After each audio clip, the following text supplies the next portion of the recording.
Y como digo, profesiones en quechua, kamaikuna.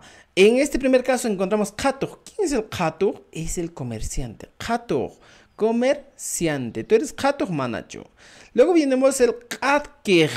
Escuche bien, katkej. Y mata kamari, escultor, mi querido amigo, escultor.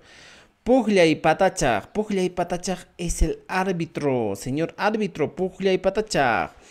Kelkakamayo, el secretario, escribano, secretario, el que escribe, Kelkakamayo. ¿Qué más encontramos?